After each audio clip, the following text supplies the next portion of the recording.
am a maker. That's what I am. The thing that I get the most excited about is seeing that I've made a difference. And the way that I judge that I have done a good job is not by likes or views on my videos. It's actually by the photos that people share of their finished projects. When I see that they made all my paper flowers for their wedding, or they've created something for their nursery for their child, I feel like I'm making a difference in the world. Hi, I'm Jennifer Maker. I'm the founder of Jennifer Maker and the blog, the academy, the channel, and I love to share what I do. I've been creating since before I can remember. I have newspaper clippings of myself finger painting before I can remember that was a thing. My mother is an artist. It's really her that spurred all of this. She's always taught me to make things, and so all throughout my life I've made them rather than simply bought them. I love making them, even if it costs 4 times the amount. The joy that comes from creating something from nothing is huge. Jennifer Maker started with me in my home, sitting at my computer and just doing my very best, right? So it was just all 100% me. It was a thing to do on the side to support my family. So I saw the DreamBox in photos and videos, and I'm like, what are all these boxes? It looks so organized. I want to be that organized. And I'm like, oh wow, this is really cool, but I cannot afford this. This is more than I had at the time. I was very broke.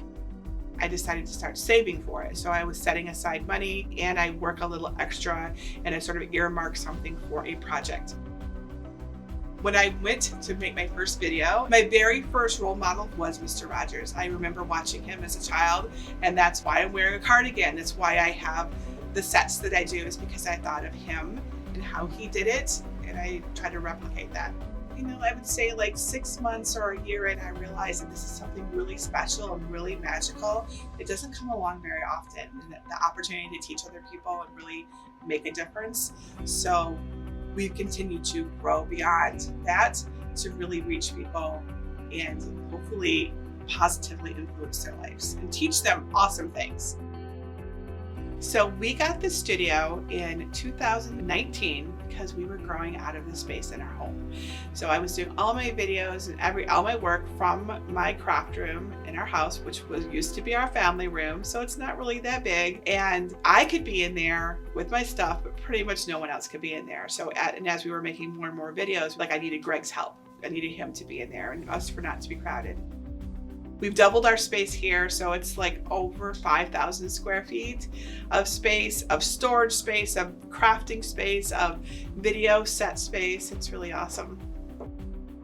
So Jennifer Maker is not just Jennifer Maker. I have many amazing people who are standing behind me and supporting me.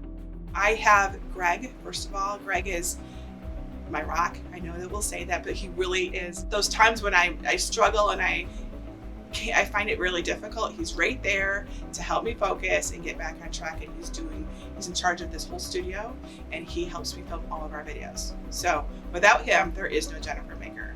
And then we have a team of 32 amazing people, and we have various departments: a creative department, an education department, marketing, and our maker experience. And all of these people come together to create Jennifer Maker. In a short span of time, going from working alone and having control of everything and the ability to impact everything the way that I would normally do it, to cooperating with the team and doing this together.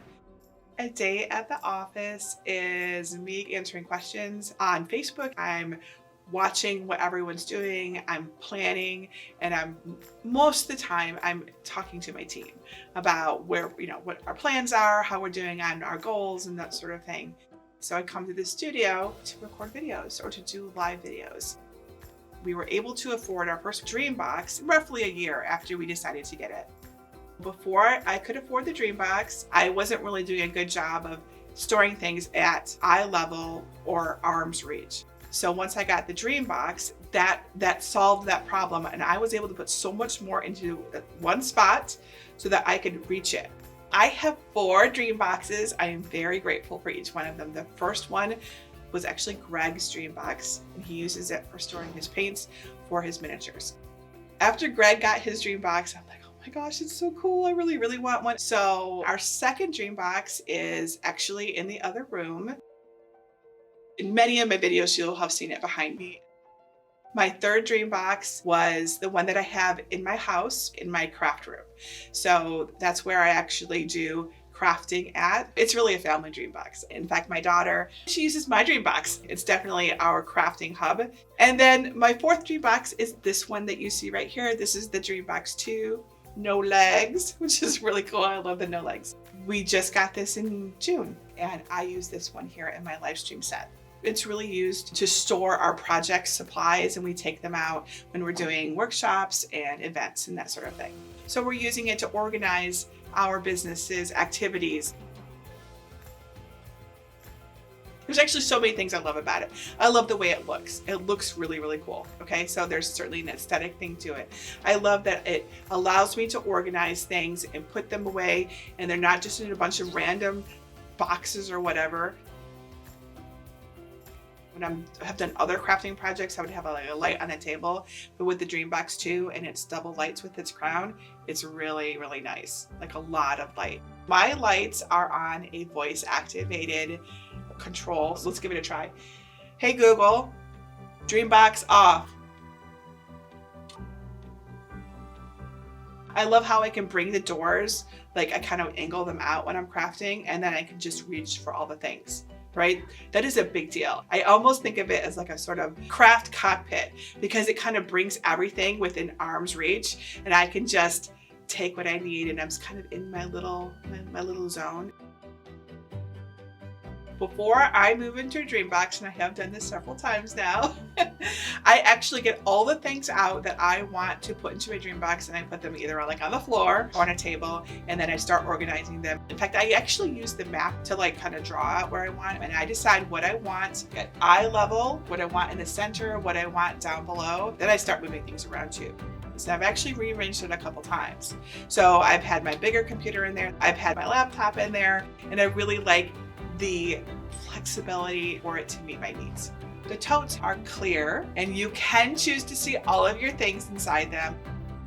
I get overwhelmed if I see everything. So I create tote liners. You'll see them in almost all of my dream boxes. It makes me feel more neat and clean and organized.